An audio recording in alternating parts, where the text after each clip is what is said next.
Okay, चलिए अब समय हो गया बिग मार्केट वॉइसेस से मार्केट के बिग पिक्चर समझने का। और आज हमारे साथ हैं ईडलवाइज एसेट मैनेजमेंट के सीईओ इक्विटीज त्रिदीप भट्टाचार्य। त्रिदीप जी, गुड मॉर्निंग। बताइए इस समय मार्केट को लेकर आपका क्या व्यू बन रहा है? जो ये डाइकॉटमी रही है लार्ज कैप और मिड कैप्स में, ये कब तक चलेगी? मेरे हिसाब से ये तब से चल रही है जब से कि लोगों का ऐसा रुझान है कि रेट्स काफी हद तक पीक जैसे हो गए हैं। तो प्रो रिस्क सेंटिमेंट के चलते मिड और स्मॉल कैप्स में एक रैली आई। जो वैल्यूएशन डाइकोटमी थी between large mid and small, वो मेरे हिसाब से काफी हद तक करेक्ट हो चुका है। सो यहाँ से आई थिंक जो मिड एंड स्मॉल कैप में या फिर जो मूवमेंट्स होगा वो ज्यादा अर्निंग्स ड्रिवन होगा मेरे हिसाब से, पहली बात। दूसरी बात ये कि ओवरऑल मेरे को लगता है मार्केट सेंटिमेंट वाइज मार्केट अभी थोड़ा सा फेयर वैल्यू जोन में है, जहाँ पे overall we have to find pockets जहाँ पे वैल्यूएशंस और अर्निंग्स ग्रोथ का आंकड़ा जो है वो सही बैठ रहा है। उस हिसाब से पैसे बनने के आसार यहाँ से आगे की तरफ रुक करें तो ज्यादा होगा as opposed to pure market levels, ऐसा मेरा मानना है। तो दीप जी, एक और चीज़ है, इस बार आप देखें तो जिस प्रकार के कंस्ट्रक्शन ऑर्डर्स, जिस प्रकार के इक्विपमेंट सप्लाई ऑर्डर्स, जिस प्रकार के कैपिटल गुड्स कंपनियों को ऑर्डर मिल रहे हैं, for just for instance of NTPC को देख लीजिए आप, सॉरी ये बीएचईएल को देख लीजिए आप ऑर्डर विन की खबरें जो हैं आरवीएनएल के लिए, मुझे याद आता है कि एक कंपनी एक्शन कंस्ट्रक्शन इक्विपमेंट, मेरे ख्याल से मेरे स्क्रीन पे भी कुछ देर पहले चार्ट था ही वो, मतलब इस साल के शुरुआत में जून 23 में उसका प्राइस था 480, अब इट्स 768 है।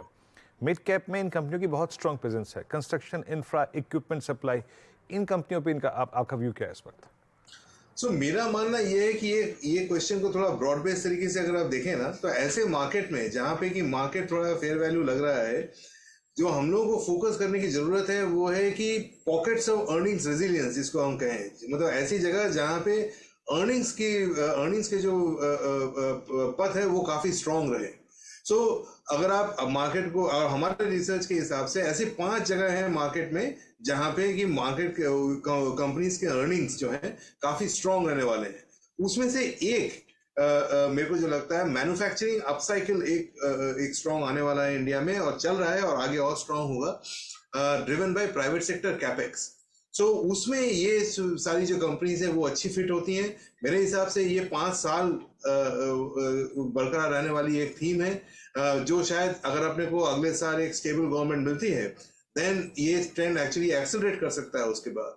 सो कुछ कंपनीज जो इसमें फिट होती हैं वो कैपिटल गुड्स कंपनीज जैसे हो, और मिड और स्मॉल कैप में उनके ऑर्डर बुक्स जो हैं वो 4-5 साल के लिए काफी अच्छे दिख रहे हैं। So ultimately, amongst the 5 pockets of earnings resilience, manufacturing upcycle driven by private sector capex, ये जो है ये एक strong area of earnings है जिसकी आपने रुक करी है। ऐसे 4 और हैं, बट ये 5 साल का थीम है और काफी स्ट्रांग रहने वाला है। ओके, आईटी पर क्या व्यू बन रहा है अब इस समय आपका? क्योंकि नंबर्स खराब आने के बावजूद लार्ज कैप आईटी में स्टॉक्स ने अच्छा खासा बॉटम बनाया और काफी लोअर लेवल से रिकवरी दिखाई है। मेरे हिसाब से कोई भी सेक्टर में 2 चीजें होती हैं, एक होती है पी मल्टीपल, दूसरी होती है अर्निंग्स। सो इसमें पी मल्टीपल्स मेरे ख्याल में एक बार के लिए बॉटम आउट हो गए हैं। अर्निंग्स का जो राइट लेवल है वो अलग अलग कंपनीज के अलग अलग लेवल पे है, बट वो कैलिब्रेशन अभी भी चल रहा है। सो अगर आप पिछले क्वार्टर रिजल्ट्स के बाद अर्निंग्स कट देखें, earnings cut has been to the tune of 3 to 4%। तो ऐसा नहीं है कि 8-10% अर्निंग्स कट गया है।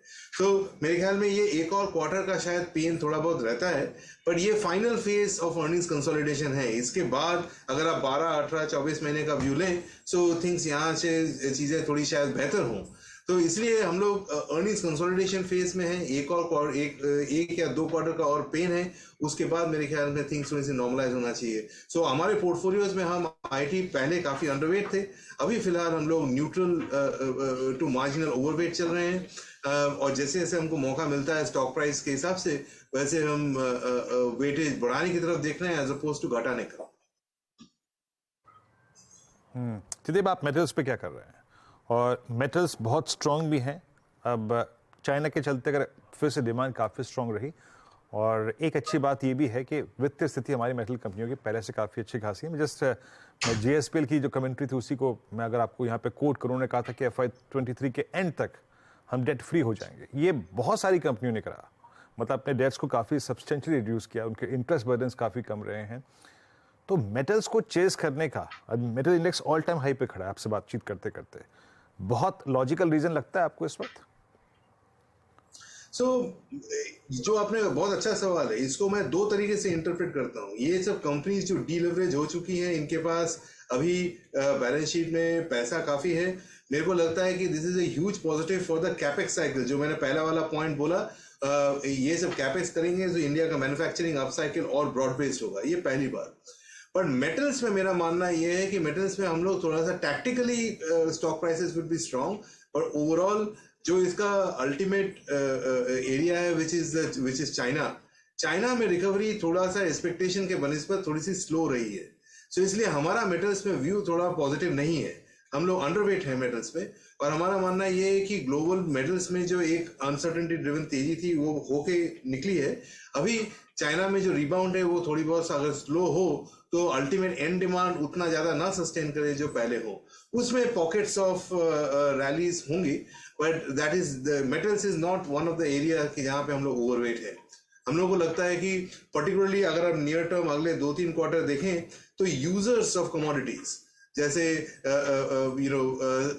कंज्यूमर डिस्क्रिशनरी हुआ, या फिर also some of the industrials companies etcetera, जहाँ पे कि कमोडिटी प्राइसेस चढ़े हुए थे, वो नीचे आने के चलते मार्जिन बेनिफिट आने का एक केस बन रहा है, उसमें पैसे बनने के आसार ज्यादा लगते हैं मुझे।